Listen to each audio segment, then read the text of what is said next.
Hello and thank you for joining me. My name is Dawn and the business that I run is D52, the Business Toolkit, all the tools you need to help you grow your business.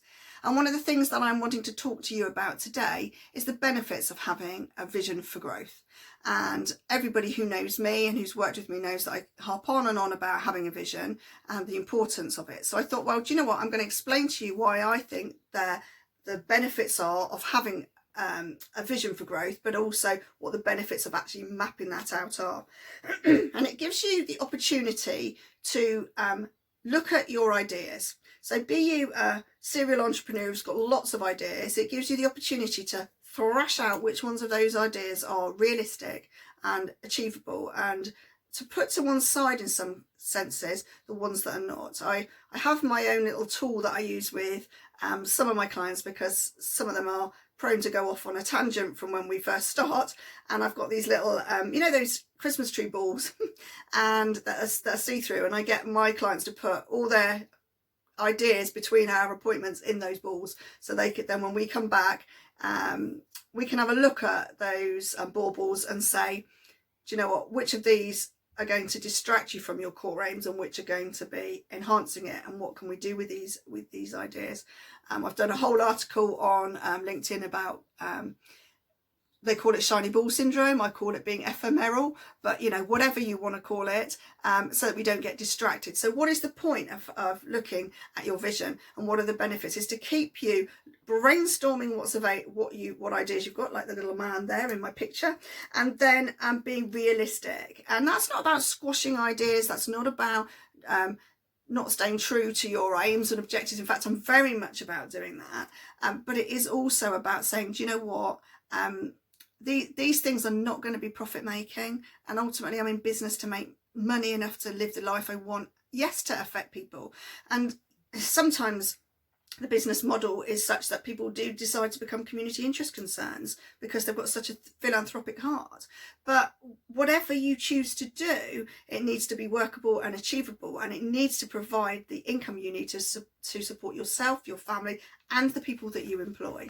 So that's the first thing. So it's about ideas generation. It's about brainstorming ideas. It's about identifying the potential in ideas, products, services, and then looking at which has got the most growth potential. So that's the first part of why I think it benefits you to map out your where you're going with your business, and how important it is to develop your vision and the benefits of it. The second one is to have clarity. So why is that important? Well, clarity is important for yourself, to keep you focused on where you're going with your business, but it's also to help you to communicate to the people around you. So whether that's your family members who potentially don't see very much of you because of the fact you're working such long hours, or whether that's because you're trying to explain to an investor why they should invest in your business, whether you're going to a bank for a loan, or whether that is because you're trying to impart the enthusiasm and the excitement to your staff. It's really important to know what your business is doing, where it's going, what those steps are that you're taking in your business, so you can have clarity in communicating that with the people around you. So yes, it's really important to have to map it out and to know where you're going, and so you can then explain that to your staff and to partners, investors, as I say, or staff. And this happened with one of my clients that I work with, that we mapped it all out. We did the whole of the vision for the business, for themselves, their why, their staff, their finances, their processes, the whole lot. We did it all, and they were really enthused. So they had a staff meeting and they told their staff what the vision for the business was, and one of the members of staff had just come into some money and said, could they invest? What an amazing opportunity. If they hadn't have shared their vision with the staff, they'd never have known. I've known other people have stepped up and said, I want to be part of this. And, I was looking potentially to move on because I didn't see there was any sort of growth potential for myself within the business. But if that's the way you're going, would you consider me for management training? And so they've stayed in that business. So it's about actually sharing the vision with your staff, so that they can come on board and be more passionate. And trust me, when people know where a business is going, they are much more passionate. They're better salespeople. They're more motivated to get in early in the morning and work hard during the day because they can see how it benefits them. And ultimately, we're all in work to supply us with the lifestyle we want. And so even your employees, they need to see that there's some progression for them, and that there's opportunities to earn more money, and that they've got that their ideas are being listened to. So yes, that's why it's important to share. And I can remember I worked with a volunteer organisation. I won't name them because everybody knows them, and I was working with them, and they were saying we're really struggling to motivate our volunteers because they're a charity. And I said to them, do you know what? What's really important is remembering that these people are giving their free time to your business for nothing because you're a charity. So I did an exercise where we looked at how they use their free time, and for a lot of them they were on the golf course, or they were in clubs, or they were going out travelling. And I said, imagine if you went to work to do your chosen activity, let's choose golf, and you got to the golf course and somebody said, oh no, yes, you've paid today, sir, for your golf, but actually we'd like to go around and pick up all the golf balls. You'd be really frustrated. But if you knew that actually you weren't going to be able to play a game of golf because the golf course was littered with golf balls, you'd be more inclined to do it. So it's all about sharing why those volunteers were so necessary to the core of the business, and not using them to just lick stamps, but actually to say to them, do you know what, the purpose of this is by sending out this mail shot, we're going to get more money in, which will generate more revenue, which will help the business. So then they're more inclined to be doing those more menial tasks. So yeah, having clarity is important for sharing vision with staff, suppliers, investors, as I say, family members who want to know why you're working such long hours. The other benefits are that you can predict future scenarios. Now, we haven't got a crystal ball, so we can't predict in a kind of fortune telling kind of way, unless of course that's your business model. If that's what you do, you're a fortune teller, well, let's hope that you know what's going to happen for your business. But for most of us, we don't know what's going to happen with our business, and even when we do, we cannot always predict the pitfalls and barriers and the things that can happen, be that staff leave, be that there's an economic downturn, there's a recession. We can't predict everything that's going to happen, but if we've got an idea of where we're going with our business, and we can look at both best and worst case scenarios, then we're able to more easily overcome what we see as barriers, and are often very much perceived barriers, because there's often a solution. And let's be honest, that people have been running businesses for thousands of years, so there is a solution to everything. It's just about engaging with people that know what those solutions are, and helping you to overcome those perceived barriers, and bring in the expertise for that. But also it's about those growth projections, that those in themselves, if we're able to look at those as being potential growth, that's in itself could be a pitfall, because if we grow exponentially, how are we going to manage that?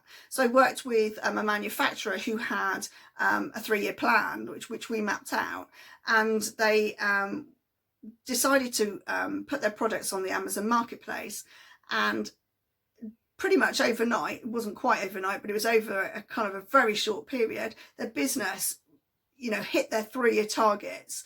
And suddenly, instead of it being 3 years down the line, it was 6 months down the line. And they rang me up and said, I don't know how to handle this growth. And I said, well, we don't need to panic, because we've mapped it out. So let's just go to our 3-year plan, and let's just implement everything that we said was going to need to be put in place to help.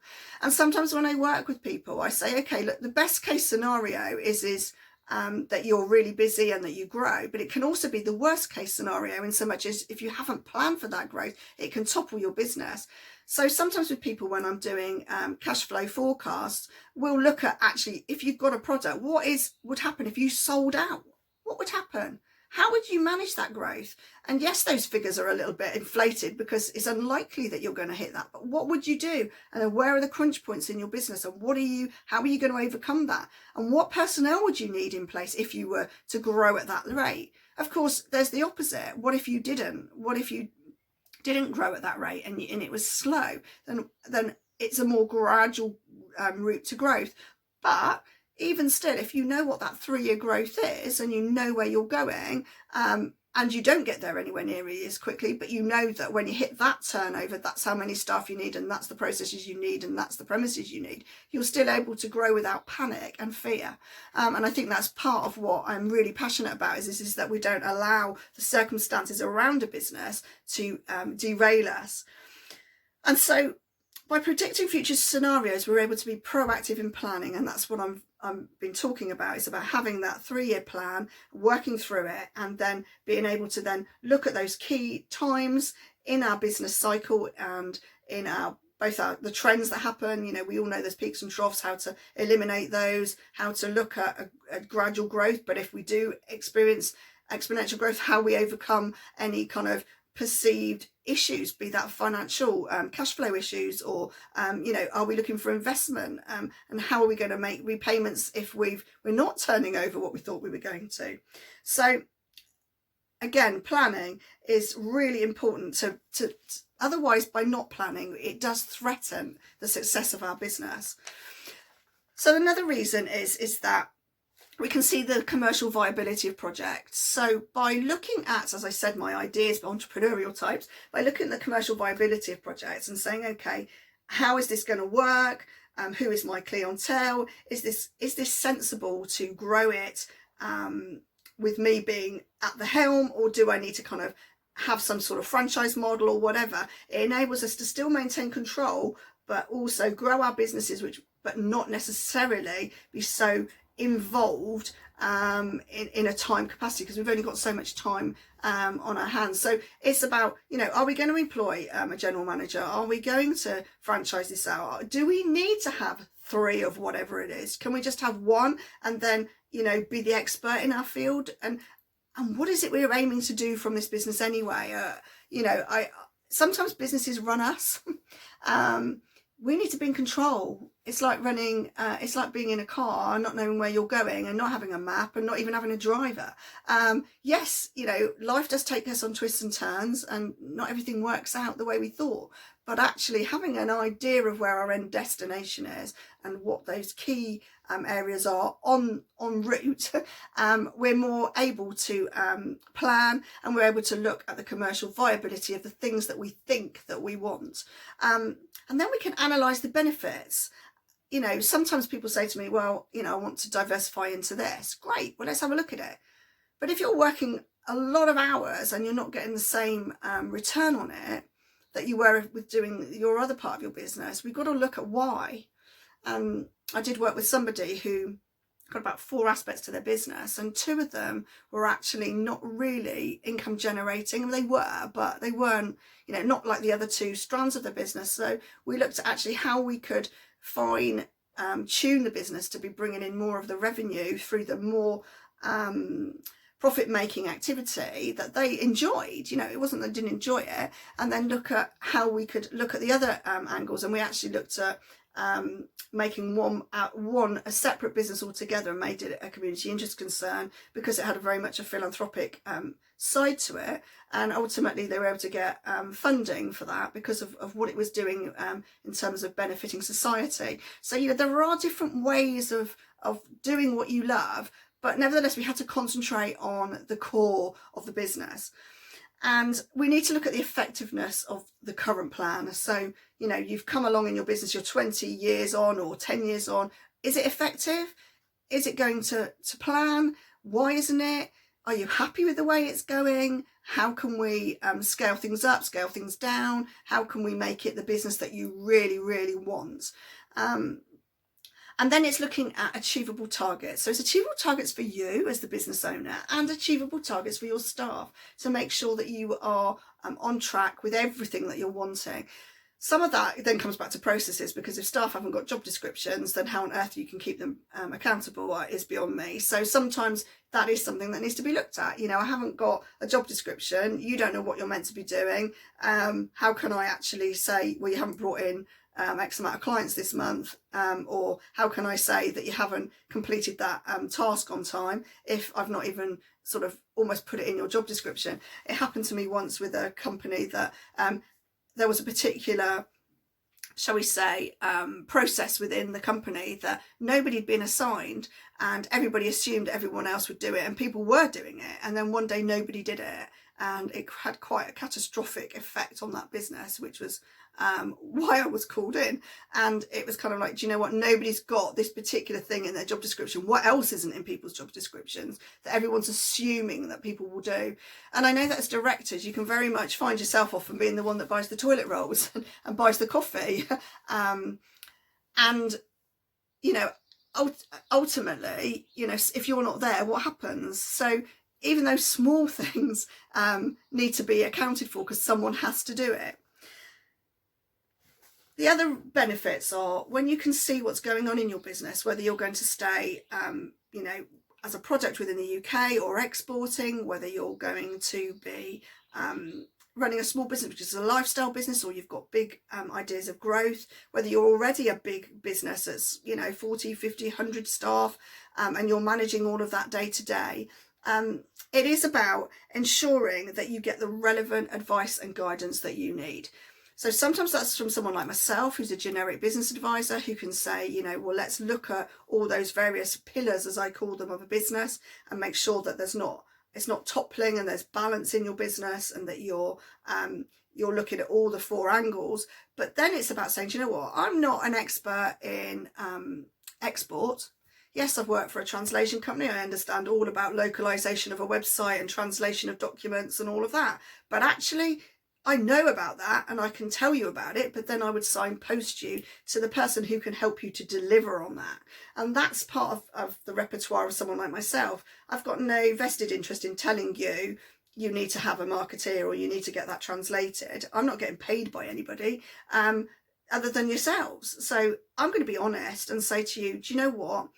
Getting the right kind of advice for that particular requires you speaking to A, B or C, you know, be that, you know, you need to talk to the Chambers of Commerce, or be that you need to speak to the quality mark that you're affiliated to, or whatever. So that's part of it, bringing in the right support and timely support. So if you know, like this particular person did, that they went on Amazon Marketplace, as I said, they needed lots of training and help very specifically before they went and did that. They needed the internal training from Amazon, but they also needed help by the chambers and the people around to help them with documentation, import, export, all those sort of areas, which I'm not an expert on. I know what you need. I've got a fact sheet that I can give to you. I can tell you the basics, but I'm not going to do that for you. And so I knew that they would need to get that expertise in.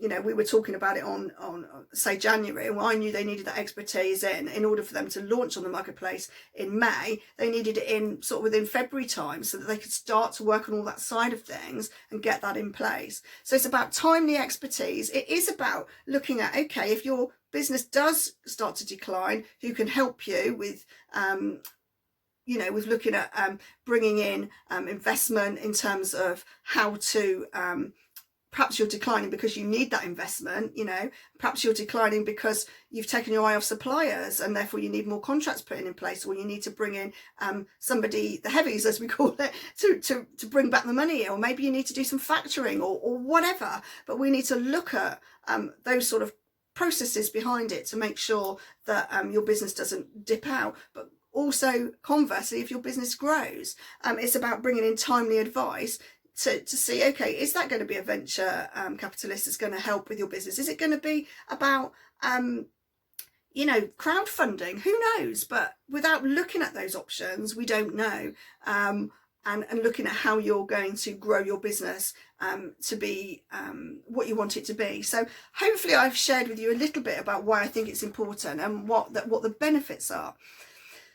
So why am I telling you this? Well, whether you come on this course that I'm going to be showing you at the end of this video is up to you, but you do need to work on your business, not just in it. So whatever you do today, don't just take this video and say, right, okay, yes, she's right, and then carry on just working in your business. Work on it. If you choose to do that yourself, great. If you choose that you want expertise in a one-to-one capacity, like from people like myself, great. If you want to do it yourself, then do it on this kind of modular basis. And I'm making it accessible and jargon free, and also inexpensive, so that you can do it yourself if you don't want to work with somebody on it in a one-to-one capacity. So what modules am I delivering? Well, first of all, identifying a long-term vision. So that's all about the why you're doing it and what it is and what it looks like. And then it's about financial goal setting, alignment of your training needs and staffing, processes implications, and then developing a growth strategy in line with all of that. And on completion of the course that I'm running here, you will have a robust vision for growth, a plan detailing how to make that strategy happen, and tools which are 100% focused on reaching and surpassing your goals.